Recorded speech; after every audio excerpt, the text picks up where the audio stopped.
May matinding super bagyo man sa Pilipinas sa katauhan ni Bagyong Nando, bumabayo naman ang 18 Japan 2 araw bago ang simula at wakas World Tour Tokyo leg ng SB19 na gaganapin sa Zeps Musical Theater ng Haneda. Pasado alas 11 ng umaga ngayong Lunes ay nagbigay pasilip ang naturang grupo sa pamamagitan ng kanilang social media platforms ng kanilang memorabilia na kung tawagin ay mga SAW mini keychains. At nilakipan ito ng makabagong teknolohiya na kung tawagin ay NFC o Near Field Communications Microchips. Para paganahin ng NFC microchips, kailangan nabitbit mo ang isang cellphone na naka-activate ang NFC scanning feature at kung sakaling tapatan mo ang susian ng inyong cellphone, irerekta ka na ng maliit na chip sa mismong Spotify playlist ng simula at wakas extended play album.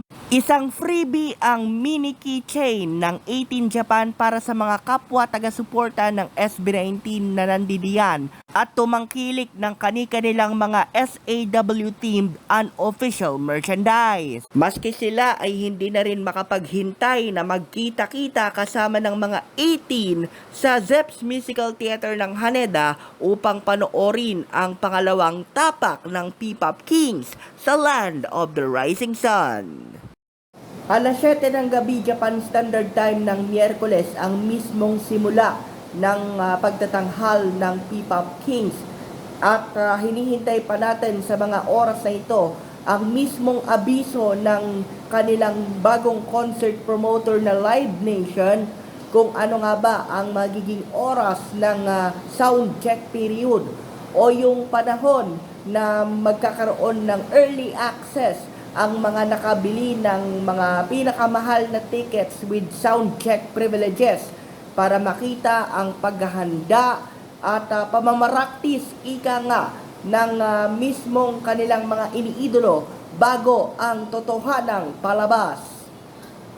Ang sitwasyon namin dito sa Batangas Bureau ng Mabuhay Radio News ay humahagunot ng bahagya ang ulan at may kasamang hangin na banayad lamang. Suspendido ngayong araw ng Lunes ang pasok sa paaralan at maging sa kawanihan ng gobyerno. At kung sakaling may mga magiging developments pa sa mga susunod na oras, bunsod ng hinahatak pa ring epekto ni Bagyong Nando, ay agaran po namin itong ihahatid sa inyo. Para sa Mabuhay Radio News, sa walang takot, walang pinapaboran, ito ang Senbatsa Patrol number 2, Stephen Saraspe Perez.